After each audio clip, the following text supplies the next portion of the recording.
Appeal principle of animation का last और बहुत ही इंपॉर्टेंट प्रिंसिपल है जो पूरी तरह से डेडिकेटेड है कैरेक्टर डिजाइन और उसके पर्सोना पे। बिना पर्सनालिटी के एनिमेशन चाहे कितना भी बेहतर हो पर उसका इम्पैक्ट कहीं ना कहीं कुछ अधूरा ही रह जाता है। तो आइए समझते हैं इस प्रिंसिपल को एग्जांपल्स के साथ।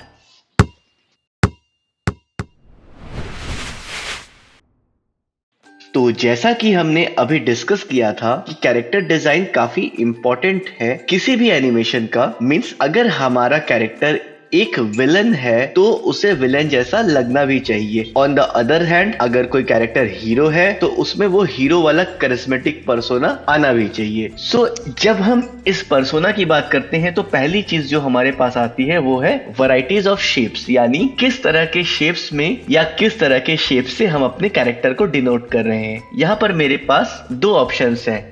आप एक तरफ नेगेटिव कैरेक्टर को देख रहे हैं और दूसरी तरफ हमारे करिस्मेटिक कैरेक्टर्स हैं। अब अगर आप यहाँ पर देखें तो मोस्टली जो कैरेक्टर हमारे नेगेटिव शेड्स के हैं उसमें आपको ट्रायंगल या जिगली शेप्स देखने को मिलेंगे। वेयरएज जहाँ पर हम पॉजिटिव कैरेक्टर्स की बात करते हैं तो वहां पर मोस्टली जो शेप्स हैं वो स्क्वायरिश या सर्कुलर है या साथ ही सिंप्लीफाइड भी है। इसी बात को आगे बढ़ाते हुए अगली जो चीज आती है वो है डिस्ट्रीब्यूशन ऑफ द शेप्स, यानी जो प्रपोर्शन है कैरेक्टर्स का। सो अगेन अगर आप देखेंगे तो जो हमारे विलनिश कैरेक्टर हैं उसमें जो प्रपोर्शन है वो नॉर्मली हमारे पॉजिटिव कैरेक्टर्स के मुकाबले थोड़ा ज्यादा डिस्टॉर्टेड है। यानी अगर कोई कैरेक्टर नेगेटिव है और अगर वो हेवी है तो वो ज्यादा हेवी होगा। ऑन द अदर हैंड अगर कोई कैरेक्टर हेवी है और वो पॉजिटिव है तो उसका हेवीनेस नॉर्मल होगा। अब जब हम इस स्टेज तक पहुंच जाते हैं तो आगे बात आती है डिटेल्स की कि हम कैरेक्टर में कितना डिटेल्स रखते हैं। मोस्टली